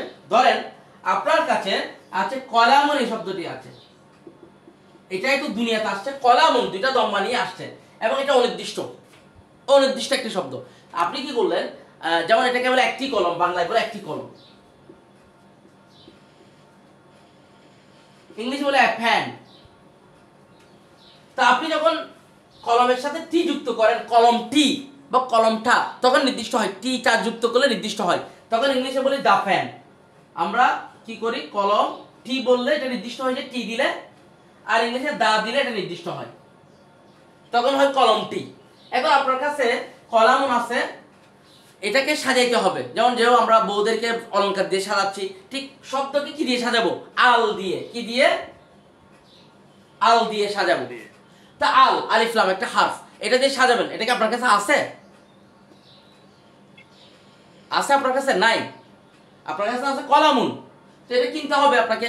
কোনো দোকানে যাবেন, এখন যার কাছে পাওয়া যায় তার কাছে যাবেন, কিনতে হবে। তো কিছু কিনতে হলে কিছু দিতে হয়, তাই না?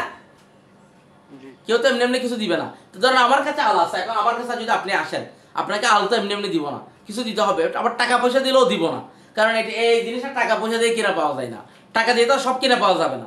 তার মানে তখন কি করব, আপনার কলামুনের শেষে কয়টা দম্মা আছে? একটা আমাকে দিতে হবে, বুঝা গেছে? একটা দিলে আপনাকে আল দিব, তখন হবে আল কলামু। কি হবে? এমনি উচ্চারণের ক্ষেত্রে আল কলামুন সুন্দর না আল কলামু সুন্দর? আল কলামু এটা ইজি। তাহলে আমরা মনে রাখবো যখন আমরা আল যুক্ত করব কোন ইসমের সাথে শুরুতে, এবং ইসমে আল হবে আর বারবে তো আল যুক্ত হবে না ফাইলে, ইসম আল যুক্ত করলে সেটা একটা দম্মা হয়ে যাবে, তখন এটা নির্দিষ্ট হয়ে যাবে, মারিফা হয়ে যাবে, তখন হয়ে যাবে কলমটি। যেমন বাইতুল মানে একটি ঘর, ঘরটি বললে কি হবে? ঘরটি, ঘরটি আরবি কি হবে? আল বাইতু, আল বাইতু রজুল। যেমন যদি বলি এই কলম মানে একটি কলম, তাহলে কলমটি আল কলম। মসজিদ মানে একটি মসজিদ, মসজিদুন। যদি বলে মসজিদটি আল মসজিদু, রাইট, মাশাআল্লাহ। তারপর এটাই, তাহলে আমরা পাইলাম ইসমের প্রকারভেদ। এখানে দুইটা, এখানে তিনটা, পাঁচটা, এখানে দুইটা, সাতটা, এখানে দুইটা, নয়টা প্রকারভেদ আমরা এখানে দেখলাম। এবং যা ঘটবে এখান থেকেই বের হবে বাকিগুলা। যেমন আপনি অনেকে বলবেন যে হ্যাঁ আমরা জামু মুয়ান্নাস সালিম, জামু মুযাক্কার সালিম পড়ছি, সব এখান থেকে আসবে ইনশাআল্লাহ। এবং সেগুলো আস্তে আস্তে আমরা স্টেপ বাই স্টেপ শিখবো। এই বইয়ের কারিকুলামটা ভিন্ন। এই বইয়ের কারিকুলামটা নাহু ইউনিট সিস্টেম না, যে প্যাকেজ আকার একসাথে হাল পড়াচ্ছে 10টা হালের সিস্টেম না, এরকম না। এখানে অল্প অল্প পড়ানো হবে, এটা এক্সারসাইজে নিয়ে যাওয়া হবে আপনাকে, ওইটাই। তারপর আসেন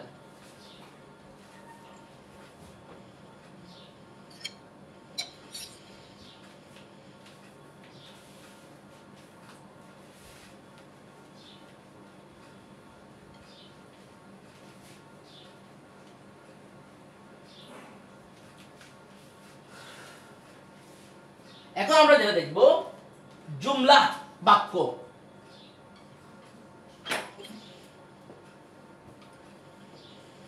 জুমলাতুন মানে বাক্য, জুমলাতুন মানে বাক্য, ইংলিশে এটাকে সেন্টেন্স বলে। তো আমি বলেছিলাম গোলতা থাকলে আলিফ তা দিয়ে বহুবচন করা যায়, তবে জুমলাতুনের বহুবচন একটা প্রসিদ্ধ বহুবচন আছে যেটা বেশি ইউজ হবে বইপত্রে, সেটা হচ্ছে জুমালুন। জুমাল মুখস্থ করে ফেলবেন, জুমলাতুনের বহুবচন জুমালুন। আচ্ছা, জুমলাতুন মানে হচ্ছে বাক্য। তো বাক্য কি? একাধিক শব্দ, একাধিক অর্থবোধক শব্দ দিয়ে তো বাক্য হয়। যেমন ছাত্র, আমি একজন ছাত্র, এই দুইটা শব্দ মিলে একটা বাক্য হচ্ছে। অর্থাৎ একাধিক, মানে একের বেশি অধিক, মানে দুইটি বা তার বেশি শব্দ দিয়ে বাক্য হবে, অর্থবোধক হইতে হবে। তাহলে অর্থবোধক শব্দ দিয়ে আমরা বাক্য তৈরি করব, একাধিক শব্দ থাকবে, তাকে আমরা বাক্য বলতেছি।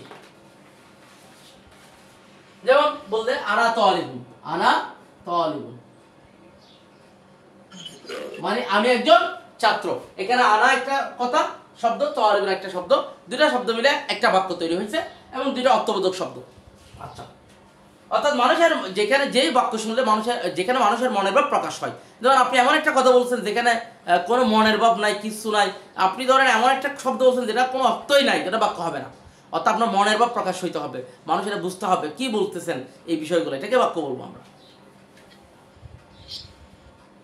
আচ্ছা, আরবিতে বাক্য হচ্ছে দুই প্রকার, যদিও অনেকে ইনশাই আছে, জুমলাই মানে বিভিন্ন প্রকার, ইনশাইয়া 13-14 প্রকার, ওগুলো না, আমরা মূল জিনিসগুলো শিখবো আস্তে আস্তে সামনের দিকে যাই। তো যারা যেহেতু অনেকে মাধ্যমিক ব্যাকরণের আছে, আমি জন্য এই কথাগুলো বলে দিচ্ছি যে এটা সিস্টেমটা ভিন্ন। এক,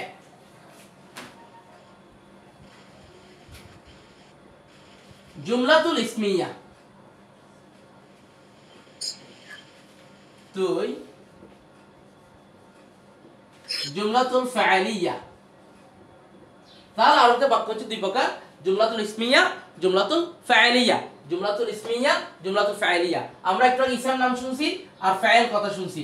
ইসমিয়া নামবাচক আর ফাইলিয়া ক্রিয়াবাচক, nominal sentence and verbal sentence যেটা বলে ইংলিশে, নমিনাল সেন্টেন্স আর ভার্বাল সেন্টেন্স। তাহলে জুমলাতুল ইসমিয়া হচ্ছে নামবাচক বাক্য আর জুমলাতুল ফাইলিয়া হচ্ছে ক্রিয়াবাচক বাক্য।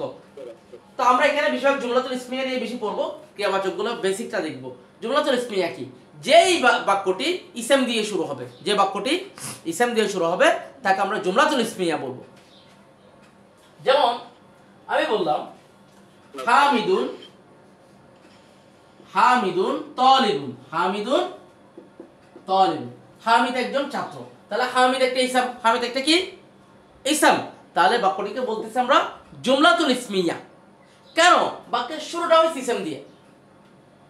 এখন জুমলাতুল ইসমিয়ার দুইটি অংশ থাকবে, জুমলাতুল ইসমিয়ার দুইটি অংশ থাকবে। যেমন আমরা বলি একটা, আমরা যদি দেখি এটা হামিদ হচ্ছে সাবজেক্ট আর এটা হচ্ছে প্রেডিকেট। বাক্যে যাকে নিয়ে কথা বলা হয়, বাক্যে কাকে নিয়ে কথা বলা হচ্ছে? হামিদকে। তাহলে হামিদ হচ্ছে বাক্যের সাবজেক্ট এবং হামিদের ব্যাপারে যে কথাটা বলা হয় ওটাকে অবজেক্ট বা প্রেডিকেট বলতেছি আমরা। বলা হচ্ছে সে একজন ছাত্র, এটা তার ব্যাপারে খবর দেওয়া হচ্ছে। ঠিক জুমলাতুল ইসমিয়াতে দুইটি অংশ থাকবে, একটা হচ্ছে সাবজেক্ট যেটা আরবিতে বলে মুবতাদা, সাবজেক্টের আরবি কি মুবতাদা, মুবতাদাউন, আর প্রেডিকেটের আরবি হচ্ছে খবর, খবরুন। এই যে আমরা বলি খবর দাও, খবর, এই খবরটা হচ্ছে এই খবরই, অর্থাৎ খবরুন। তাহলে বাক্যে যাকে নিয়ে কথা বলা হয় সে হচ্ছে মুবতাদা বা সাবজেক্ট, এবং তার ব্যাপারে যেটা বলা হয় সেটা হচ্ছে প্রেডিকেট বা অবজেক্ট বা খবর। তার মানে যে বাক্যটি ইসম দিয়ে শুরু হবে তাকে আমরা জুমলাতুল ইসমিয়া বলবো। ক্লিয়ার কিনা? জি। যেমন আরো দেখাইতে পারি, হাদা বাইতুন, এটি একটি ঘর, বাইতুন মানে ঘর, তাহলে হাদা হচ্ছে মুবতাদা, বাইতুন খবর। এখানে বাক্যে হাদাকে নিয়ে বলা হচ্ছে তাই সে মুবতাদা, এবং হাদার ব্যাপারে ইশারা করা হচ্ছে, ডেমনস্ট্রেটিভ প্রনাউন ইশারা করতেছে এখানে, এটা দেখাবো আমরা পরে এগুলো সম্পর্কে। বাইতুন হচ্ছে খবর। যেমন যদি বলি বইটি সুন্দর, আরবি কি হবে? আল কিতাবু জামিলুন। তাহলে বাক্য আল কিতাবকে নিয়ে কথা বলা হচ্ছে, আল কিতাবু মুবতাদা এবং জামিলুন হচ্ছে খবর।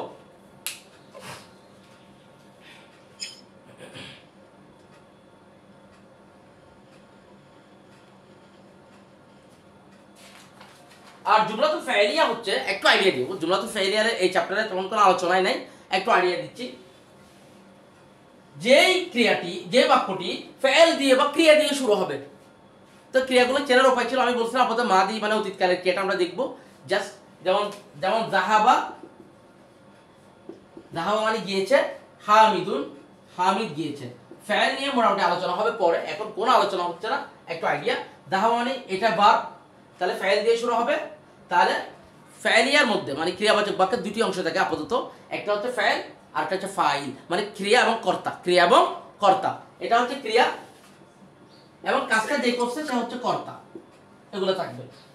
আমরা এটা পরে আলোচনা করবো। এখন আমি একটা বাক্য লিখতেছি, আপনারাও বলবেন সেটা জুমলাতুল ইসমিয়া না ফাইলিয়া। যারা আমি বললাম ইন্নাল্লাহা গফুর, এখন বলেন এটা জুমলাতুল ইসমিয়া না ফাইলিয়া? ইসমিয়া। ইন্না মানে জানেন কি? নিশ্চয়ই। ইন্না মানে নিশ্চয়, ইন্না একটা হারফ, ইন্না একটা কি হারফ। ইন্না কি ক্রিয়া? না, ইন্না ক্রিয়া নয়, ক্রিয়া মানে কাজ করা বোঝায়।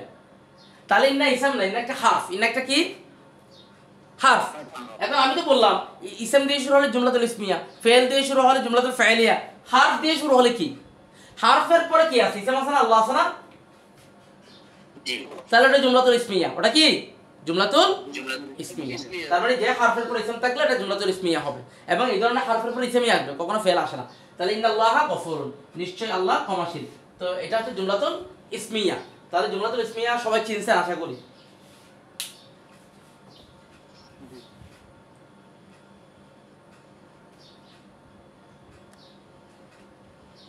তাহলে জুমলাতুল ইসমিয়া কয়েকটি উদাহরণ দিই, আপনারা বলুন, আমি বলতেছি আপনারা অ্যানসার দিবেন। মোহাম্মদ একজন ছাত্র, আরবি কি হবে? বলেন, মোহাম্মদ একজন ছাত্র, আরবি বলেন। মুহাম্মাদুন তালিব। মুহাম্মাদুন তালিবুন, মুহাম্মাদুন তালিবুন। তাহলে মুহাম্মদ একজন ছাত্র, মুহাম্মদ হচ্ছে মুবতাদা, তালিবুন খবর। খবরগুলো সাধারণত নাকিরা বা অনির্দিষ্ট হবে। ক্লিয়ার? মুবতাদা হবে মারিফা নির্দিষ্ট, খবর হবে অনির্দিষ্ট। ওকে? যেমন মুহাম্মাদুন তালিবুন বলছি একজন ছাত্র, খবর হবে প্রথম অবস্থায় এটা অনির্দিষ্ট থাকবে, অনির্দিষ্ট হবে। যদি বলি কলমটি ভাঙা, কলমটি বলছি নির্দিষ্ট, মুবতাদা মানে বাক্যের সাবজেক্টটা নির্দিষ্ট হবে, তাহলে হবে আল কলামু কি হবে? মাকসুরুন, আল কলামু মাকসুরুন, কলমটি ভাঙা। আল কলামু হচ্ছে মুবতাদা, মাকসুরুন কি খবর। যদি বলি গড়টি বড়, আরবি করেন, গড়টি বড়, আরবি কি হবে? আল-বাইতু কাবীরুন। আল বাইতু কাবীরুন, আল বাইতু কাবীরুন। আল বাইতু হচ্ছে মুবতাদা এবং কাবীরুন হচ্ছে খবর। ওস্তাদ আপনি বললেন মুবতাদা নির্দিষ্ট আর খবর হচ্ছে অনির্দিষ্ট, তাই তো ওস্তাদ? জি জি। আচ্ছা, তাহলে তাহলে ওস্তাদ আল আল বাইত আল বাইতু হবে, আল বাইতু কি মুবতাদা না খবর ওস্তাদ? মুবতাদা কার ব্যাপারে? গড়ের ব্যাপারে বলতেছেন। আল বাইতু গড়টি মুবতাদা। আন্তর্জাতিক ঘটটি, আর কাবিরুন হচ্ছে তার ব্যাপারে খবর, অনির্দিষ্ট খবর। রাইট, তার ব্যাপারে খবর। যেমন আপনি বললেন যে মোহাম্মদ একজন ছাত্র, তাহলে বাক্যে কাকে নিয়ে বলছেন? মোহাম্মদকে। এবং মোহাম্মদের ব্যাপারে কি বলছেন? ছাত্র। তাহলে মোহাম্মদুন তালিবুন। এখন মোহাম্মদুন অবশ্যই নির্দিষ্ট ব্যক্তি, তো মোহাম্মদুনের দুইটা লাস্টে দম্মা থাকলেও নির্দিষ্ট হবে। আচ্ছা, তো আচ্ছা ঠিক আছে, আজকে এতটুকুই থাকবে। কারো কোনো কোয়েশ্চেন আছে?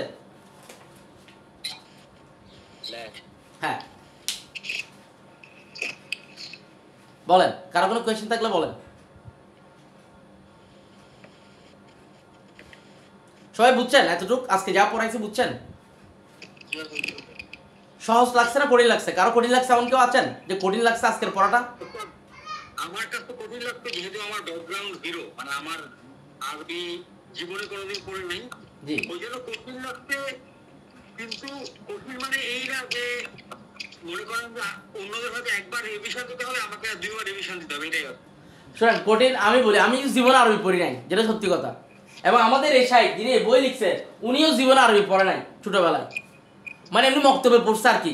এই বইয়ের লেখক যিনি ছিল জেনারেল লাইনের, যিনি ইংলিশে অনার্স মাস্টার্স করা, পরে উনি আমাদের এই যে এসে আরবি শিখছে, তারপর আলাজাহারে গিয়ে মাস্টার্স করে পিএইচডি করে মদিনা ইউনিভার্সিটি আরবি বিভাগের প্রধান হয়েছে। 30 বছর মদিনা বিশ্ববিদ্যালয়ে শিক্ষকতা করছে, বোঝা গেছে? এবং ওনার এই বই পৃথিবীতে বিখ্যাত একটি কিতাব আরবি শেখার জন্য, ক্যামব্রিজের সিলেবাস। অনেক দেশে এই বই, পৃথিবীর প্রায় 100টারও বেশি দেশে এই বই পড়ানো হয় আরবি শেখার জন্য। আমি নিজেই কখনো আরবি পড়ি নাই, শুধু ছোটোবেলা আমিও বক্তব্য পড়ছি, কোরআন পড়ছি, এতটুকু। তো এই চেষ্টা করলে এটা সম্ভব। ইনশাআল্লাহ, আল্লাহ তো দান করুন। আমিন। মানে আমি আরবি পড়ি নাই, কোনো অসুবিধা নাই। আমাদের পরের জেনারেশন যেন এটা না বলে যে আমি আরবি পড়ি নাই আগে। আমাদের প্রত্যেক মুসলিম যেন আরবি শিখবে, এটা নর্মাল। কোরআন মুখস্থ করবে, এটা নর্মাল। হাদিস মুখস্থ করবে, এগুলো যেন নর্মাল হয়। এরপর ডাক্তার হোক আর ইঞ্জিনিয়ার হোক, এটা ভিন্ন বিষয়। ক্লিয়ার কিনা? জি। কোনো মুসলিমের সন্তান থাকবে না আরবি জানে না, এটা প্রশ্নই হইতে পারে না যে আমি আরবি জানি না। এটা তো লজ্জার কথা ছিল আমাদের জন্য। যাক, আমরা এটা গাইডলাইন পাই নাই, পরের জেনারেশন যেন আমাদেরকে দোষারোপ না করে, তো আমরাও গাইডলাইন পাই নাই। ক্লিয়ার কিনা? যে মানে পরিশ্রম করতে হবে একটু, যেহেতু আমরা ছোটো থেকে পড়ি নাই, তাহলে এখন একটু পরিশ্রম হবে, যেটা আমারও হচ্ছে এখনো করতে হচ্ছে। কিন্তু আমাদের পরের জেনারেশন যদি আপনার থেকে ভাষাটা শিখে ফেলে, তাহলে সে তো কোরআন হাদিস নিয়ে প্রচুর গবেষণা করতে পারবে, বিশাল একটা টাইম পাবে, তাই না? ওটাই তো। ইনশাল্লাহ আল্লাহ তাআলা সহজ করবেন। যদি যে মান জাদ্দা ওয়াজাদা, যে চেষ্টা করবে সে পাবে। মান জাদ্দা ওয়াজাদা, মান যারা হাসাদা, অর্থাৎ যে কি করবে, রোপণ করবে, সেই তো ফসল কাটবে। এটাই হচ্ছে কথা। আর কারো কোনো কোয়েশ্চেন আছে কিনা? বুঝেন নাই কোনো টার্ম বা অন্য কোনো কোয়েশ্চেন? ওয়ালাইকুম আসসালাম। বলেন। জি, একদম প্রশ্ন করতে চাচ্ছেন, বলেন। হ্যাঁ, জালিকা বাইতুল লিখেন, এটা কি জুমলা ইসমিয়া হবে? জালিকা বাইতুল জুমলা ইসমিয়া। যদি আমি জালিকা এখনো লিখি নাই, আমি হাযা লিখছিলাম, হাযা বাইতুল। আচ্ছা আচ্ছা, কারণ এটা তো দমির তো শুরু হলো, এটা না দমির না, হাযা হচ্ছে একটা ইসমুল ইশারা, ডেমনস্ট্রেটিভ প্রোনাউন বলে। ইসমুল ইশারাগুলো শিখবো, নেক্সট ক্লাসে পড়বো ইনশাআল্লাহ। নেক্সট ক্লাসে গুলো নিয়ে পড়বো, মানে আস্তে আস্তে পড়বো। জালিকা এখনো পড়ে নাই, হাযা এমনি এক্সাম্পল দিছে, এগুলো আরো পড়বেন, ডিটেলস আসবে। এগুলো প্রতি চ্যাপ্টারে প্রায় আলোচনার মধ্যে থাকবে। মদিনা বুকের কনসেপ্ট হচ্ছে এরকম যে প্রতি চ্যাপ্টার আপনাকে এগুলো রিপিট করাবে ইনশাআল্লাহ। তবে পড়তে হবে বাসায় আবার, তার মানে না যে আমি বাসায় পড়বো না। আমি আপনাদের বলছিলাম যে বাসে করে যাওয়ার সময় আপনি ওয়ার্ডগুলো একটু রিভিশন করবেন। তার মানে বাসায় কি করবেন এখন বুঝেন? বাসায় থাকা অবস্থা বেশি পড়তে হবে। রাস্তায় হাঁটার সময় যখন আমি পড়তে বলি, তার অর্থ কি বাসায় বসে থাকতে বলি নাই আর কি, মানে পড়তে হবে, ইলম অর্জন করতে হবে। ঠিক আছে?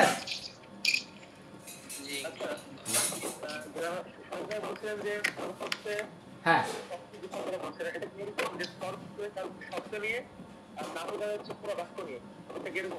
আচ্ছা, নাহু হচ্ছে আসলে, হ্যাঁ, যত রুলস আছে সবগুলো নাহু। আর সরফ হচ্ছে শব্দের যে চেঞ্জগুলো হয়ে গেছে। আমার 3টা অক্ষর ছিল, 3টা হার্ফ ছিল, আলিফ বা তা বা কাফ তা জিম। এইখান থেকে আমি যে শত শত ক্রিয়া বানাইতে পারতেছি, শত শত নাউন বানাইতে পারতেছি, এগুলাকে আমরা সরফ বলতেছি। শব্দের গঠনকে আমরা সরফ বলতেছি। আর নাও হচ্ছে রুলসটা, যেমন ফিয়ের পরে যে বাইতিন হইল না, ফিয়ের পরে বাইতিন, ওটাই হচ্ছে নাহু। ওটাই হচ্ছে কি নাহু বা রুলস। আর সরফটা হচ্ছে আপনার 3টা অক্ষর থেকে আপনি একটা কিতাবুন বানাই ফেললেন, কাফতা বা থেকে। আবার ওখান থেকে মাকতাবুন বানাই ফেলছেন, টেবিল। ওখান থেকে আবার কিতাবাতন বানাই ফেলছেন। এটাকে আমরা সর্ফ বলতেছি। শব্দের গঠন কিভাবে করা হয় ওটাকে সর্ফ বলে। ক্লিয়ার কিনা?